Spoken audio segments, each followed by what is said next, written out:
नमस्कार विद्यार्थी मित्रों, मैं निकिता पटेल, रामाश्रमिक विद्यालय।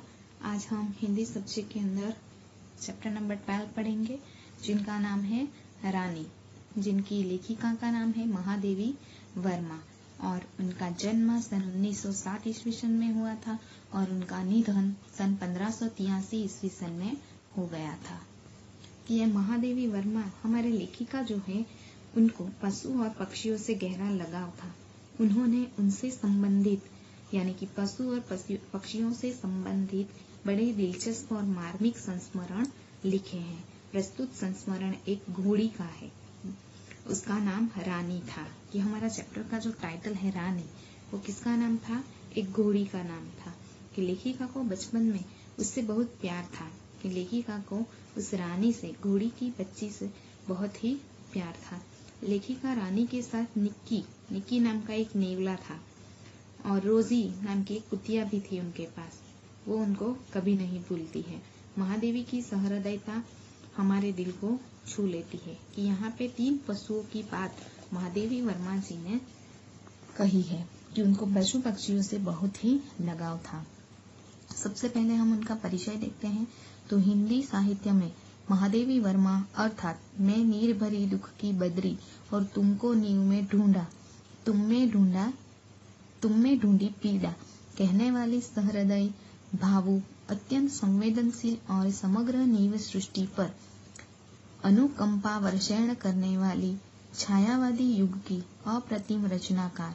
छायावादी युग के 4 स्तंभ गिने जाते हैं: प्रसाद, पंत, महादेवी और निराला।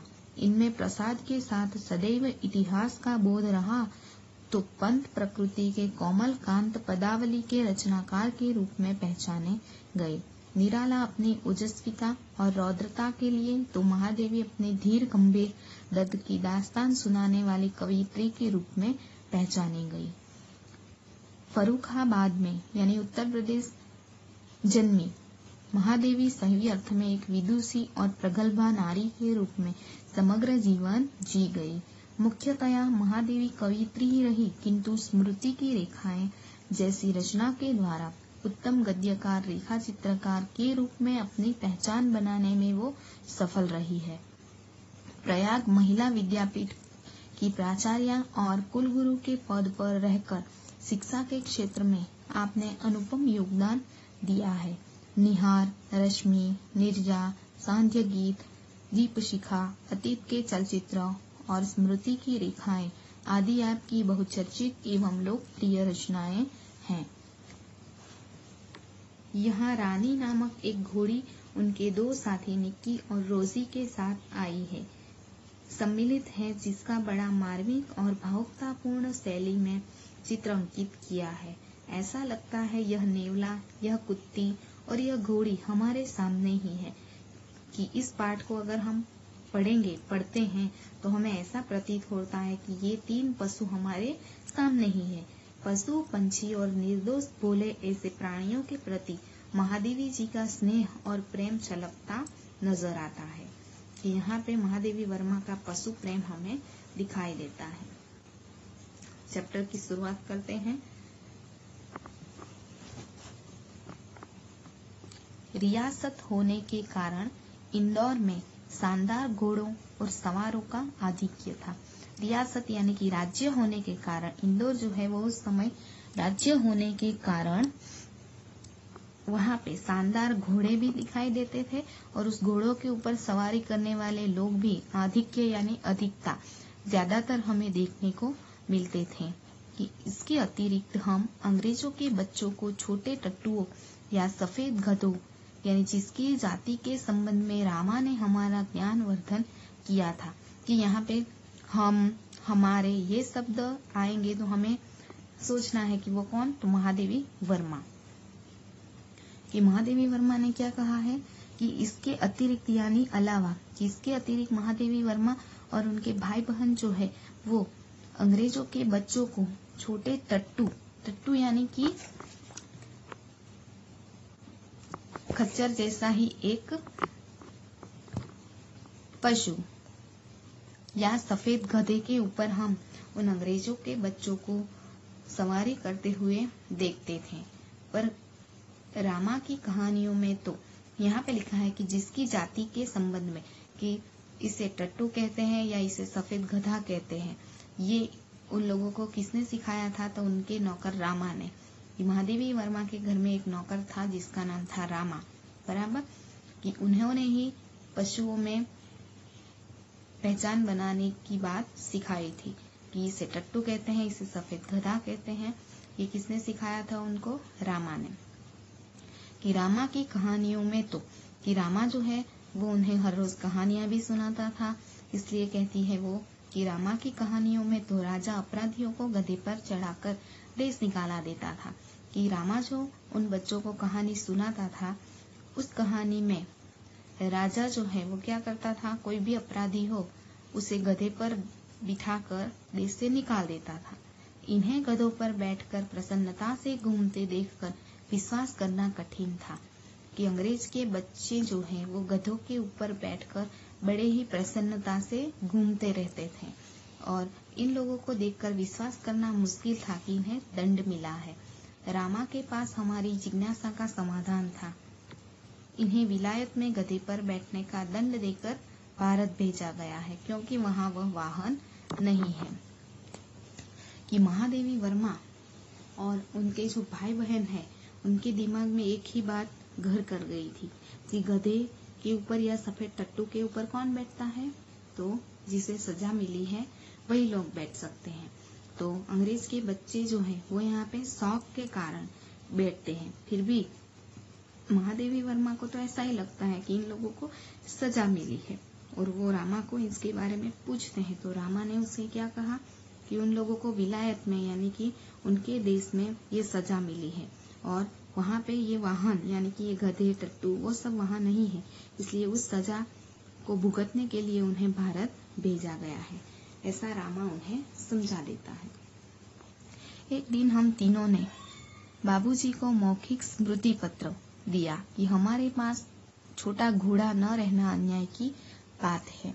कि एक दिन हम तीनों ने, यानी कि महादेवी वर्मा और उनके एक भाई बहन जो है, उन्होंने क्या कहा कि उनके बाबूजी यानी कि पिताजी को कहा कि हमारे पास एक छोटा सा घोड़ा भी न रहना बड़े अन्याय की बात है, कि यदि अन्य बच्चों को घोड़े पर बैठने का अधिकार है तो हमें भी वो अधिकार मिलना चाहिए। कि महादेवी वर्मा ने क्या कहा कि अगर अन्य बच्चों को घोड़े पर बैठने का हक है तो हमें भी ये अधिकार तो मिलना ही चाहिए। तो बाबूजी ने हंसते हुए पूछा, सफेद टट्टू पर बैठोगे? तो उनके पिता ने क्या कहा कि क्या आप सफेद टट्टू के ऊपर बैठना पसंद करोगे? तब उनके भाई बहन आपस में चर्चा करते हैं कि तुम कहो, यानी कि इस प्रश्न का उत्तर आप दो के साथ ठेल मठाल यानी आनाकानी करने के उपरांत मैंने अगुआ होकर, यानी कि महादेवी वर्मा ने आगे आकर गंभीर मुद्रा में उत्तर दिया कि सफेद टट्टू तो गधा होता है। कि महादेवी वर्मा ने क्या कहा, हमें सफेद टट्टू नहीं चाहिए, हमें तो घोड़े का बच्चा चाहिए। कि सफेद टट्टू तो क्या होता है? गधा होता है, जिस पर बैठकर सजा दी जाती है, कि जिसके ऊपर बैठकर तो सजा दी जाती है। पता नहीं हमारे ज्ञान के वजस्त्र स्रोत यानी सदा बहने वाला प्रवाह, कि जो रुकता नहीं है, ऐसा ज्ञान का प्रवाह। तो रामा को उन्होंने वजस्त्र स्रोत बताया है। क्यों? क्योंकि उन तीनों बच्चों को कोई भी समस्या हो, कोई भी प्रश्न हो तो कौन हल कर देता था? रामा ही उनके ज्ञान में बढ़ोतरी करता था। कि इसलिए उन्होंने रामा को वजस्त्र स्रोत कहा, कि ज्ञान का सदा बहने वाला प्रवाह। कि उनको बाबूजी ने डांटा या नहीं, कि रामा को उन्होंने क्यों डांटा होगा या नहीं, ऐसा उन्हें लगता है क्योंकि रामा ने ही उन्हें बताया था कि गधा किसे कहते हैं और टट्टू किसे कहते हैं और घोड़े का बच्चा किसे कहते हैं। परंतु कुछ दिन बाद हमने देखा कि एक छोटा सा चॉकलेटी रंग का टट्टू आंगन के पश्चिम वाले बरामदे में बांधा गया है। कि यहाँ पे टट्टू नहीं आएगा बल्कि घोड़े का बच्चा। कि उनके पिताजी उन तीनों के लिए एक छोटा सा घोड़े का बच्चा जो है वो लेकर आते हैं। वो पश्चिम वाले बरामदे में बांधा जाता है। बरामदा तो घोड़े बांधने के लिए नहीं बनाया गया था, अतः बाहर से टट्टू को लाने के लिए दीवार में एक नया दरवाजा लगाया गया कि उस घोड़े के बच्चे को अंदर लाने के लिए दीवार में एक नया दरवाजा बनाया और उसकी मालिश करके तथा खाने पीने घूमने आदि उसकी देखरेख के लिए छुट्टन नाम का एक साइज भी रखा गया कि उस बच्चे की देखभाल करने के लिए छुट्टन नाम का एक साइज यानी कि घोड़े के बच्चे की देखभाल करने वाला जो व्यक्ति है उसे क्या कहते हैं, साइज, कि उसके लिए एक छुट्टन नाम का साइज भी रखा गया। अब तो इस छोटे टट्टू से बहुत प्रभावित हो और आतंकित हुए कि अब तो हम तीनों भाई बहन जो है वो उस छोटे से घोड़े के बच्चे को देखकर बहुत प्रभावित भी हो जाते हैं और आतंकित यानी भयभीत भी होते हैं कि हमारे तथा हमारे अन्य साथी जीवों के लिए, उनके अन्य साथी जीव कौन है, कुत्ता और नेवला, कि महादेवी वर्मा क्या कहती है कि हमारे तथा हमारे कुत्ते और नेवले के लिए मकान में कभी कोई परिवर्तन नहीं हुआ और न ही उनके लिए कोई विशेष नौकर रखा गया, लेकिन ये छोटे से घोड़े के बच्चे को लाया गया, उसके लिए एक नौकर भी रखा गया और उसे अंदर लाने के लिए एक नया दरवाजा भी बनाया गया। रामा को तो नौकर कहा ही नहीं जा सकता क्योंकि वह तो डांटने फटकारने के अतिरिक्त हमारे कान भी खींचता था कि रामा जो है वो उनके घर का नौकर था। फिर भी महादेवी वर्मा क्या कहती है कि उनको नौकर नहीं कहा जा सकता क्योंकि वह तो उन्हें बहुत अच्छा ज्ञान भी देता था। उसके बाद वो भूल करते, बच्चे अगर भूल करते तो उन्हें डांटते थे, फटकारते थे। उसके अतिरिक्त कभी कभी गलती करने पर हमारे कान भी खींच देता था और हमारी खिड़की तक दरवाजे में परिवर्तित नहीं हो सकी जिससे हम रोजी और निक्की के साथ कूदने के कष्ट से मुक्त हो सकते।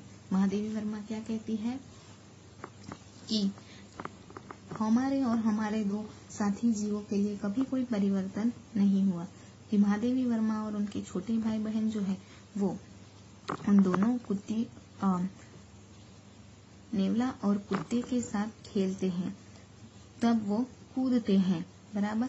तो इसलिए खिड़की को भी दरवाजा नहीं बनाया गया ताकि हम उन दोनों के साथ कूदकर अच्छे से खेल सके और हमें कोई कष्ट न हो, लेकिन इस घोड़े के लिए तो एक पूरा नया दरवाजा बनाया गया। बाबूजी से ये सुनकर कि वह टट्टू हमारी सवारी के लिए आया है, हम सब 4-5 दिन उससे रुष्ट और अप्रसन्न ही घूमते रहे कि उनके पिताजी ने कहा कि ये घोड़े का बच्चा जो है वो आप लोगों के लिए ही लाया है। फिर भी 4-5 दिन तक हम उस घोड़े के बच्चे से रुष्ट रहे और अप्रसन्न होकर घूमते रहे, परंतु अंत में उसने हमारी मित्रता प्राप्त कर ही ली कि अंत में हम सब मित्र बन गए। रामा से उसका नाम पूछने पर ज्ञात होना यानी याद आया कि उसे ताज रानी कहकर पुकारा जाता है। ताजमहल का चित्र हमने देखा था और रामा और कल्लू को माँ की सभी कहानियों में रानी के सुख दुख की गाथा सुनते सुनते हम उसके प्रति बड़े सहृदय हो गए थे। ताजमहल जैसे भवन की रानी होने पर भी यहाँ से कहानी की रानी की तरह निकाल दी गई है। यह कल्पना करते ही हमारी सारी ईर्ष्या और सारा रोष करुणा से पिघल गया और हम उसे और अधिक आराम देने के उपाय सोचने लगे कि उस घोड़ी की स्टोरी सुनकर वो उनके प्रति सहृदय हो गए, उनके साथ अच्छा व्यवहार करने लगे और उसे अधिक से अधिक आराम देने के बारे में हम सोचने लगे। वह इतनी सुंदर थी कि अब तक उसकी छवि आंखों में बसी जैसी है। महादेवी वर्मा कहती है कि उस घोड़ी के बच्चे को हमने छोटी थी तब देखा था, फिर भी आज तक उसकी छवि मेरे आंखों में उस जैसी की तैसी है कि उसका वर्णन है हल्का चॉकलेटी चमकदार रंग जिस पर दृष्टि फिसल जाती है, खड़े छोटे कानों में, बीच में माथे पर झूलता अयाल का गुच्छा, बड़ी काली स्वच्छ आंखें और पारदर्शी जैसी आंखें, लाल नथुने जिन्हें फुला फुला कर चारों ओर की गंध लेती रहती, उजले दांत और लाल जीभ की झलक देते हुए गुलाबी ओंठों वाला लंबा मुंह जो लोहा चबाते रहने पर भी क्षत विक्षत नहीं होता। क्षत विक्षत होना यानी क्षत विक्षत का अर्थ क्या होगा, घायल, कि उसका मुंह कितना मजबूत था कि वो अगर लोहा भी चबा ले तो भी उसका मुंह घायल नहीं होता। ऊंचाई के अनुपात से पीठ की चौड़ाई अधिक है। सुडौल मजबूत पैर और सघन पूंछ जो मक्खियां उड़ाने के क्रम में मोरछल के समान उठती गिरती रहती थी। कि उसकी पूंछ कैसी है? मोरछल के समान, जो मक्खियां उड़ाने के लिए इधर उधर गिरती रहती है। उस समय यह सब समझने की बुद्धि नहीं थी, परंतु इतने दीर्घकाल के उपरांत भी स्मृति पट पर वे रेखाएं ऐसे उभर आती है जैसे किसी अदृश्य शाही से लिखे अक्षर अग्नि के ताप से प्रत्यक्ष होने लगते हैं। कि ये सब वर्णन जो है वो उन्होंने बड़े होने के बाद लिखा है, लेकिन देखा था बचपन में। इसलिए वो कहती हैं कि उस समय कि जिस समय वो छोटे थे तब ये सब समझने की बुद्धि हम में नहीं थी, परंतु इतने दीर्घ काल यानी कि इतने लंबे समय के बाद भी वो हमारी स्मृति पट यानी यादों के ऊपर ऐसे उभर आती है जैसे किसी अदृश्य शाही से कोई अगर हम कुछ लिखते हैं और उसे अग्नि के पास ले जाते हैं तो वो अक्सर अपने आप प्रत्यक्ष होने लगते हैं। कि उसी प्रकार वो सब बचपन की यादें जो है वो आज भी मुझे याद है। यहीं तक हम देखते हैं। नेक्स्ट वीडियो में आगे का पाठ देखेंगे। Thank you.